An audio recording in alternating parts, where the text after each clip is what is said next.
Antes que histérica e histórica, es una nueva columna que intenta reflexionar de manera coral y con los sonidos de la radio el transitar escénico musical de las feminidades. ¿Quién va a detenerte? ¿La muerte, la edad o la idea? ¿Quién va a detenerte? ¿Quién va a detenerte? ¿La muerte, la edad o la idea?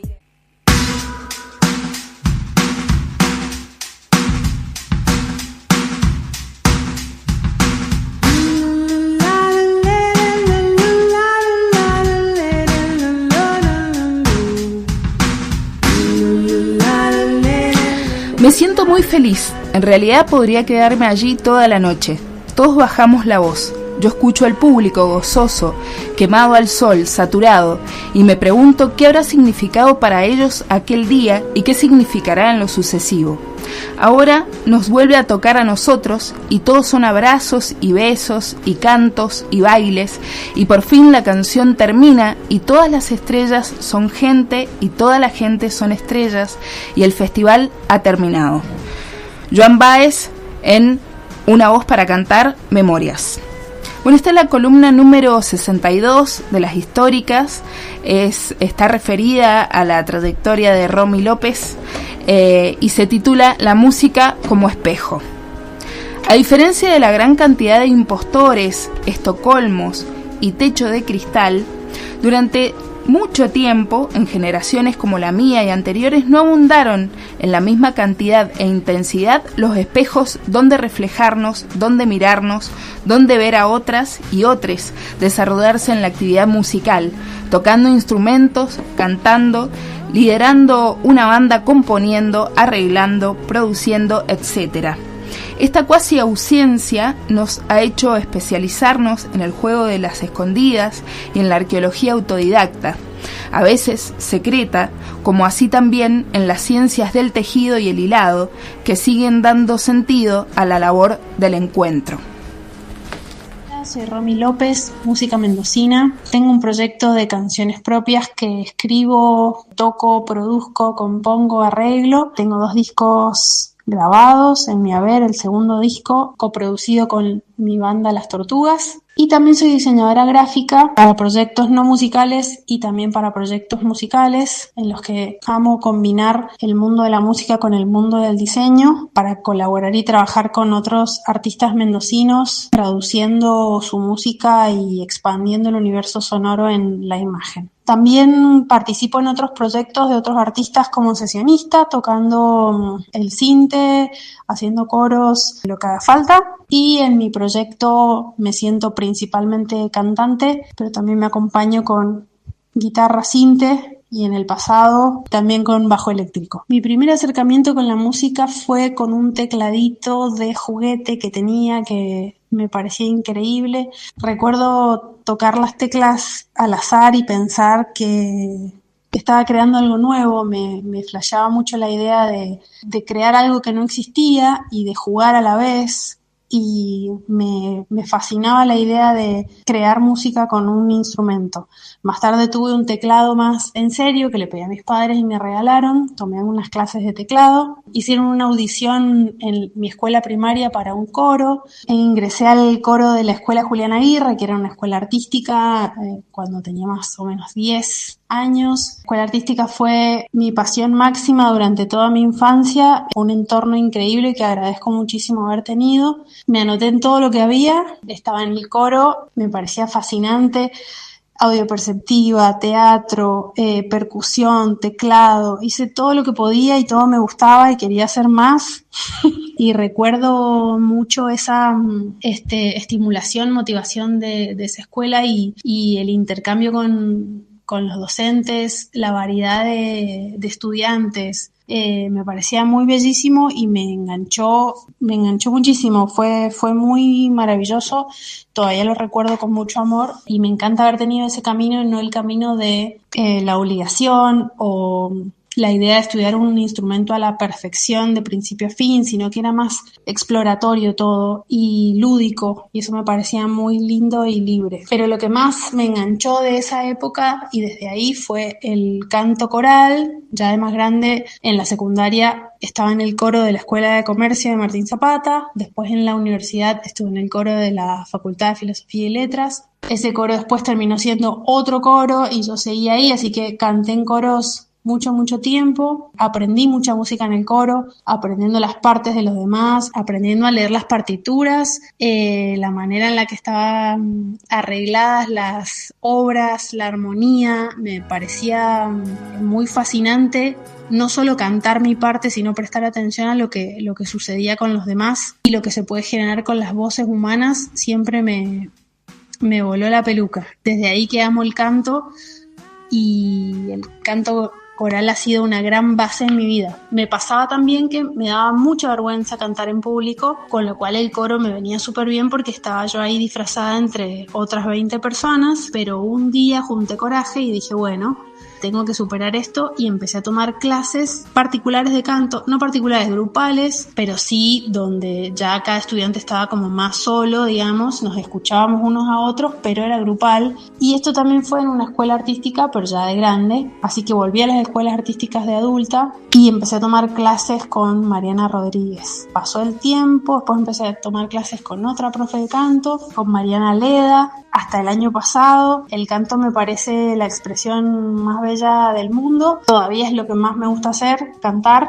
Y tengo, además de ese pasado coral, un pasado más rockero, de las influencias y música que siempre me gustó, que estuvo siempre mucho más atada al rock, a otro sonido, al new metal y un montón de cosas que no tenían nada que ver con lo lírico y lo coral, pero que fueron una gran influencia en mi vida. Y ahí, bueno, arranqué tocando el bajo en una banda que se llamaba Catarsis, tocando el bajo porque no me animaba a cantar, entonces me iba ahí en el costadito muy tímidamente. Empecé como a ingresar en el mundo de los shows en vivo, de las bandas, de ensayar, de los escenarios, del público y de todo ese intercambio que siempre fue tan difícil al principio y se fue convirtiendo después en un camino un poco más agradable y a medida de lo que me gusta y necesito y puedo vivir ahora con más disfrute y libertad. Después de animarme a tomar esas clases, el siguiente paso fue animarme a cantar en público,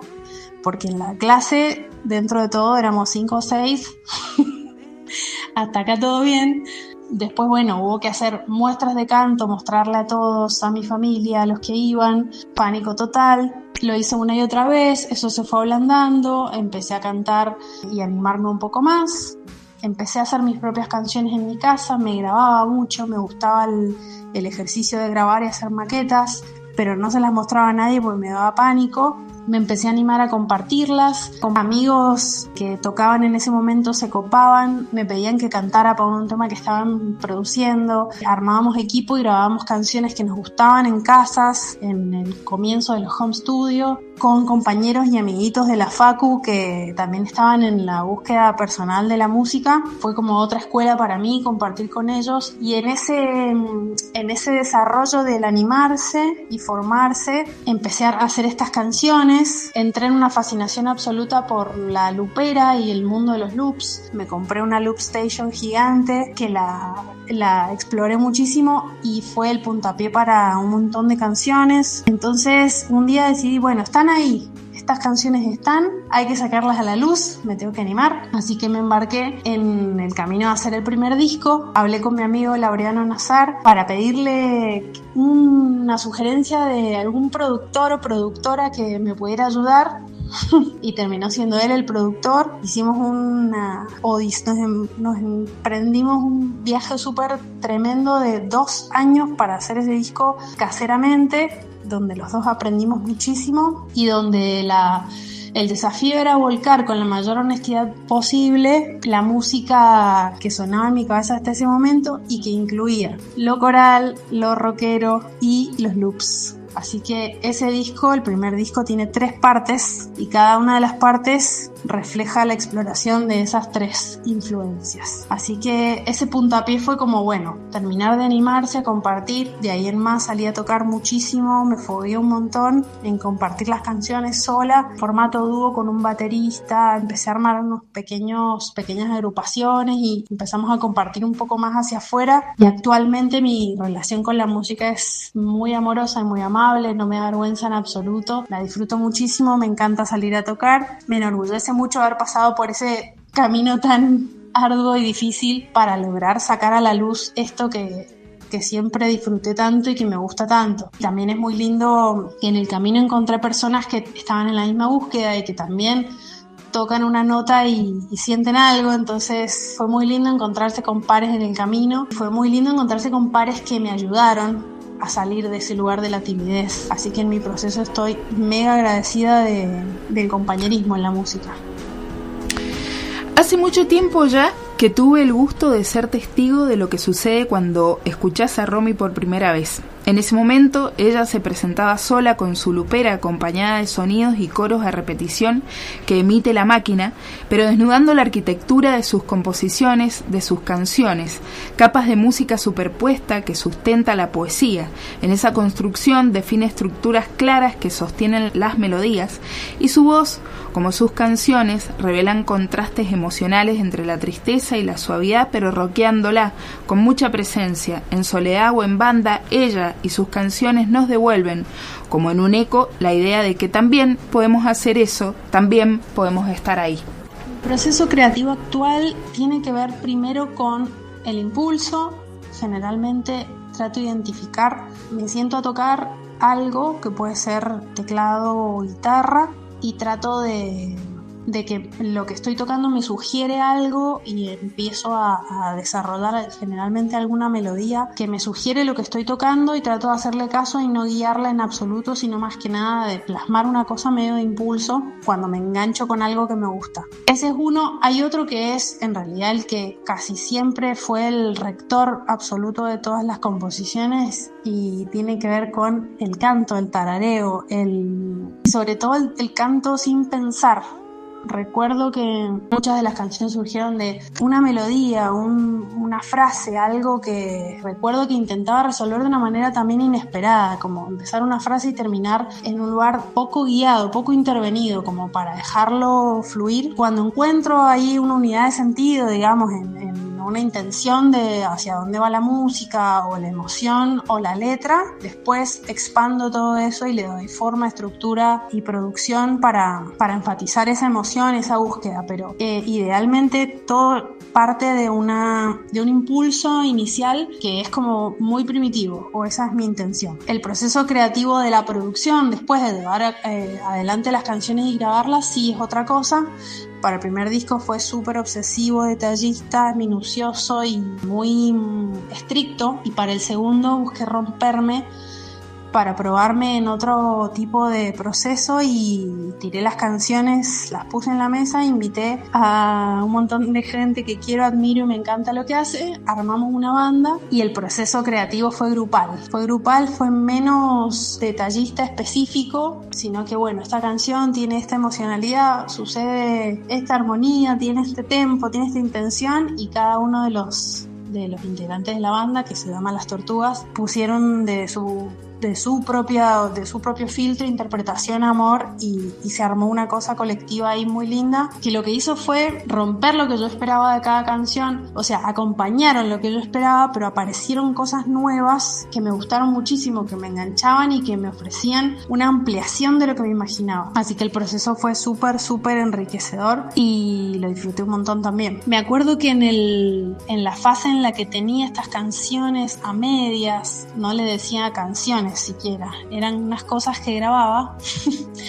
En ese momento en el que no me animaba a compartirlas, me llega un disco de Mariana Paraguay. No me acuerdo cómo llegué al disco realmente, y la vi en vivo en Le Parc hace 1000 años, y la vi ahí sola cantando con su guitarra, siendo mujer, siendo mendocina, siendo cantautora, cantando en español, contando sus historias, y me pareció muy revelador porque hay algo de la representación que entendí mucho más tarde, siendo ahora bastante más grande, feminista, con otra mirada de lo colectivo, de lo social, de lo que requiere verse representado en los años de formación y los años en los que uno decide quién es y va como acomodando su propio camino. Y recuerdo que la vi y dije, claro, es re posible hacer esto. Me acuerdo que me pegó como, pero si ella lo hace, yo lo puedo hacer. Me acuerdo que me habilitó y fue muy lindo, además de que me encanta su música.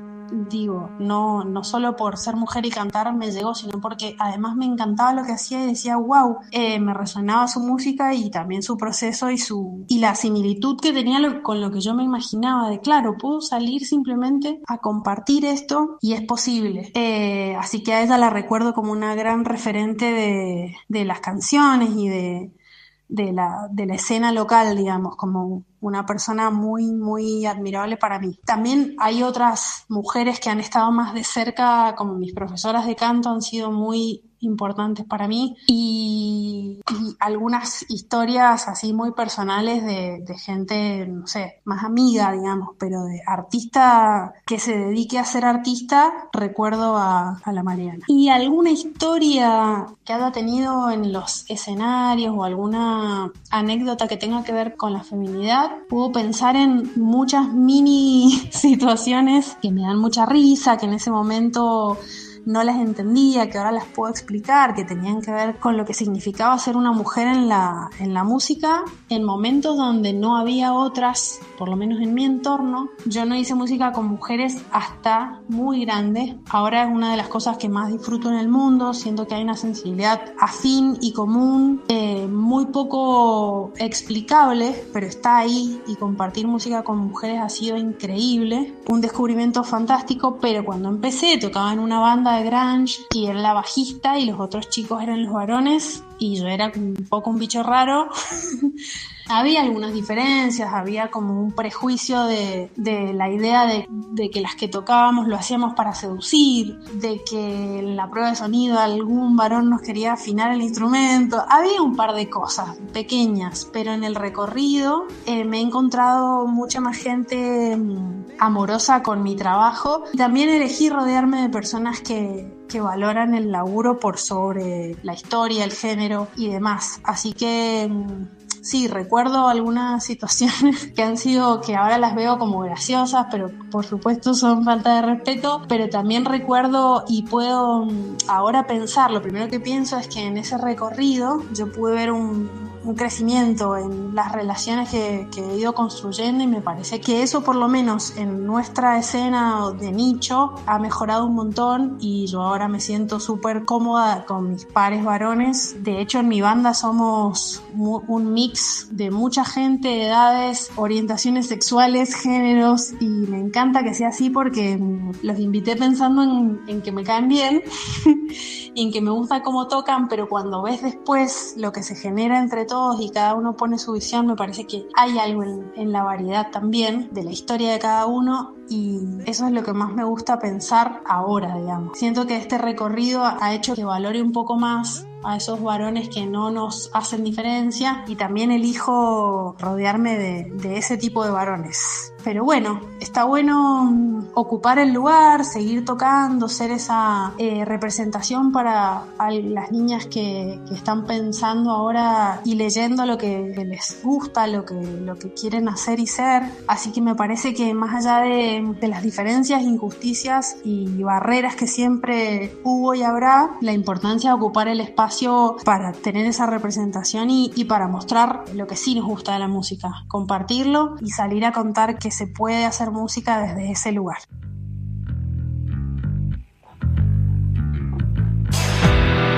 Bueno, ahí pasaba la histórica número 62 y le vamos a agradecer especialmente el testimonio. Escuchamos ahí de cortina Rus y Límbica,